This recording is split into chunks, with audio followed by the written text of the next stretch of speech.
Everybody, welcome back to Lettermen Row. It's BuckIQ. It's the defense. It's Zach Boren. You know we've got a lot to dig into. Ohio State holds on narrowly, stays unbeaten, takes control of the Big Ten. 42-35 was the win over Indiana, but it was another one. Zach, I won't even put words in your mouth.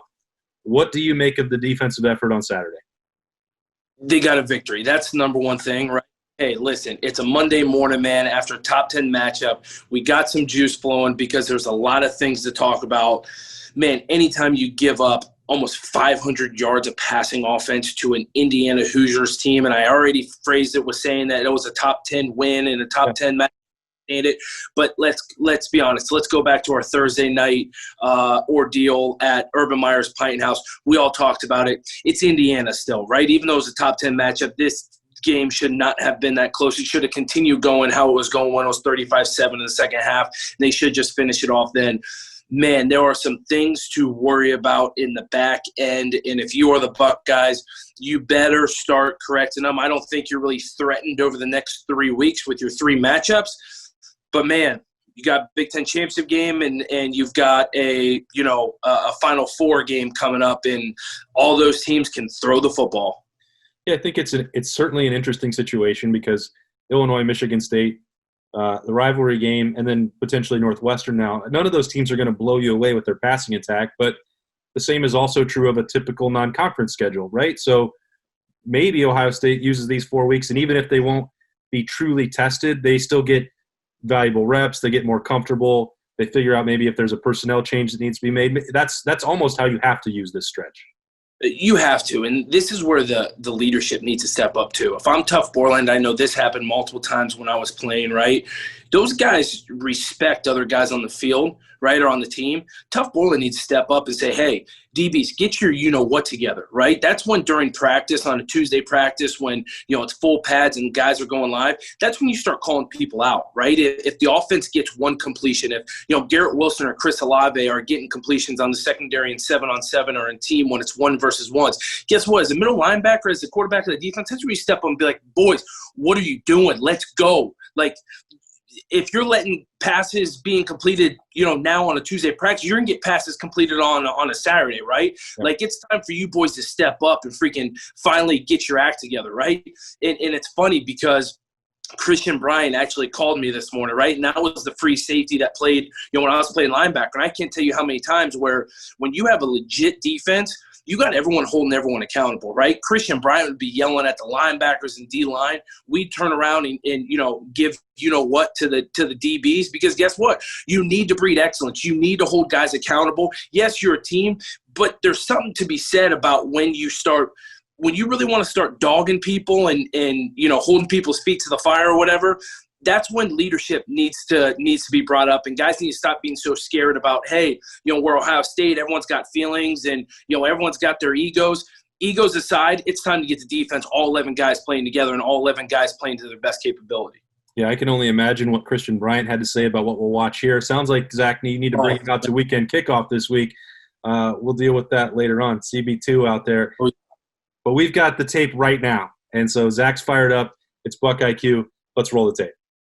All right, Zach, 35-7, you think the game's put away, but when teams start throwing on Ohio State right now, they've been able to throw themselves back into it.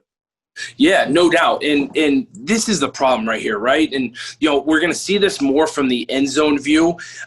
I wasn't on the field. I don't know. But from watching the game, when I saw it on Saturday and I'm watching it again here as we're breaking down tape, it looks like a simple cover one. You see Hooker playing middle of the field, right? You see three guys here on three. It's essentially a, hey, I'm taking him. If he crosses my face, I'm taking. You see Sean Wade right there. Number one is lined up number two right now. So Marcus Williamson's going to have him. But as soon as he goes inside, Sean's like, okay, I got the most inside guy. Williamson needs to sit on the middle guy. So I don't know why he's expanding right here whatsoever. You see this. You see Hooker playing the middle of the field. He's playing a simple cover one coverage, reading what he's seeing with his eyes. Boys, this is simple cover one. Like, what are we doing? That's exactly what it looks like. And you just let someone run up the seam without even getting any hands on him, without doing anything. I mean, I don't understand this coverage. Obviously, it was a huge miscommunication between everyone, but it doesn't seem like that tough of a coverage for these DBs to be messing up. Yeah, Marcus Williamson, he tried to recover and make up for that mistake. He showed, some good speed and at least some effort there. But, this has been something that's also happened a couple times with missed tackles in the secondary. So really, you put that in the grade book, there's going to be a lot of negative marks on that play. No doubt. And here's the other thing. You run that back real quick and you stop it right there. He takes a good angle and makes a play. Guess what? You've got him down at the 20-yard line. Yes, you gave up a big gain. Yes, it was a huge miscommunication. But guess what? It's 1st and 10 from the 20-yard line. If you're a Buckeyes defense, they still got 20 yards to go, man. And you're one of the best defenses in the country. At least you should act that way. So make the tackle, regroup, and say, let's get after him again. All right, so they get one. They chip it away. Now you're looking at a lead that's shrinking, but Indiana still, they're feeling the confidence. They're going to keep throwing the football. And no, this is a simple little play action move, right? Penix got a lot of time to throw. And this, I just don't understand this play. Hooker is sitting in the middle of the field. He is the deepest guy. He's playing center field. You see him between the hash marks right now, right? Your job is not let anyone get behind you. I don't understand why he's coming down right now. You see him about – I think this is Freifogel. You see him about 10 yards in front of Freifogel right now. There is no point for him to be coming down. He's got to defend. He's got 2 defenders right in front of his face and the 2 linebackers, and he's still coming down. I don't know what he's reading right here. Freifogel gets in right behind this. It's a super easy cross-country route. Freifogel reads the safety. You're taught if the safety comes down, guess what? You go in behind him. If he stays deep, you're going to stay flat. And Freifogel had an easy – hey, I see him coming down. He's right in front of my face, and they got no idea what he's playing. It makes a good play. We saw him make good catches all day. I mean, this is just the free safety just getting absolutely burnt. Is it a matter, Zach, that, I didn't ever play it at the level that you did, but deeper than the deepest is something that I've heard regularly for that position. And Jordan Fuller obviously talked about that all the time. It seems like, Marcus Hooker is more interested in maybe gambling here and trying to cut off this route, but that's no doubt the job of these 2 linebackers, right? I mean, that's pause it. If you pause it right there, if you take it back like a second or two and you pause it right here, right? You're exactly right. You pause this right here. This is a simple cross-country route, but Freifogel's in the middle of the hashes right now, and he's reading the safety. That's what he's reading. If the safety stays high, he's got to continue taking this flat all the way across the field. Well, the Buckeyes are doing a good job because where do you see those linebackers going? Those linebackers are busting their butts to get back into those throwing lanes, right? So if Hooker stays deep and forces Freifogel to keep on going straight, guess what? You got a linebacker underneath, and you've got the corner over there sitting on it. You see the corner right there sitting at like the 25-yard line. He would be sitting underneath that route as well. Penix would not be able to make that throw. Instead, he'd have to check it down. Corner would come down and probably be a 5-yard gain. Instead, Hooker got no idea what he's doing. It's a 2-person route to that side, and there's literally 5 Ohio State defenders. All you have to do is stay behind the receiver and not get beat deep, and he's gambling, seeing something that I don't know what he's seeing. Who knows, right? Yeah. But gets beat. That's not where he can be beat. All right, a 4th and 10 situation. Obviously, Indiana's got to remain aggressive. They're trying to make a comeback here. Yep. I would have a little bit of an issue with the way that this play was officiated, but I'm going to let you make up your own mind here. There were a couple major issues with officiating on Saturday. The blatant no call on the targeting of Justin Fields down by the goal line on the 4th down call is atrocious, and Indiana that player better have some disciplinary action coming to him this week. But this one, I'm watching this on Saturday, and I'm sitting there with a couple buddies, and I'm calling this play before it even happens, right? They already ran this earlier in the game on 4th and 2, and Freifogel dropped the ball. Otherwise, it would have been another touchdown.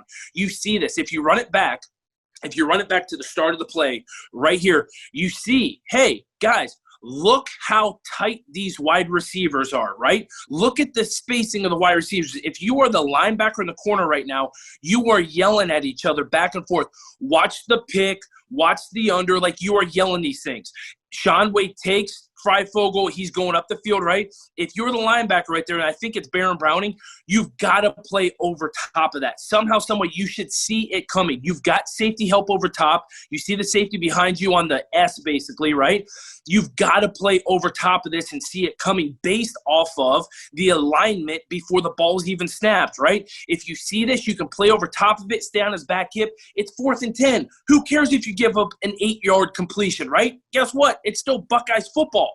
You just can't get picked. You have to be able to read this from the beginning and react to it. Instead, they get picked. Yes, is it legal? As legal as you – it's illegal as you know what, right? It should have been a flag. Don't know why it wasn't thrown. The refs this year all across football, COVID's taken over their eyesight. Who knows what – it is absolutely atrocious. But this is something you have to see before the ball is even snapped. All right. I was hoping for a true officiating rant. I got a little bit of it. That's, we got to keep the focus on the defense today, though, so I appreciate that, just mixing it in, ZB. All right, here we go.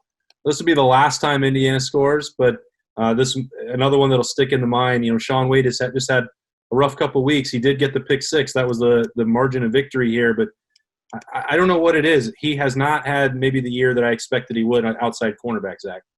I agree, and this is a strict cover one. This is another cover one. Hey, we are playing man-to-man. We think our guys can match up with their guys. You see Hooker literally playing the middle of the field. You see everyone one-on-one coverage, right? This is, hey, our guys are better than your guys. Granted, you see Marcus Williamson get absolutely juked right off the line of scrimmage, which – in my mind, I don't know what he's doing playing cover one like that. You need to sit there and jam the dude and sit on his inside. In saying this, I think Shaun Wade has good coverage. I actually think Shaun Wade on some of these plays that you saw against Penn State and you saw again this past week actually is in good coverage. He's fighting with them. He's right on them. They have a hand battle. Shaun Wade got the wrong end of the hand battle. Can Shaun Wade maybe be a little bit more – not aggressive, but stronger right at that point? Maybe, but man, Freifogel's just a hell of a football player, made some catches. It's just Shaun Wade, maybe instead of hand fighting with them, try and keep the space, right? When you're playing one-on-one, it's almost like when he got in hand fights with the Penn State receiver and he got in hand fights with the Freifogel, guy from Indiana. It's almost like he lost those battles because he'd get off balance. Shaun Wade is so athletic, so gifted. It's almost like get a little space so then he's able to jump and defend this ball, right? But, man, it's good position, good coverage. Some guys get beat. It just seems like, Shaun's maybe getting beat more than what we were hoping for this year, right? But then again, man, we've seen out of the corners, right, and what Ohio State has bred. We expect the Ohio State corner, especially to win every single time, right? So you got to tip your hat sometimes. It's good coverage.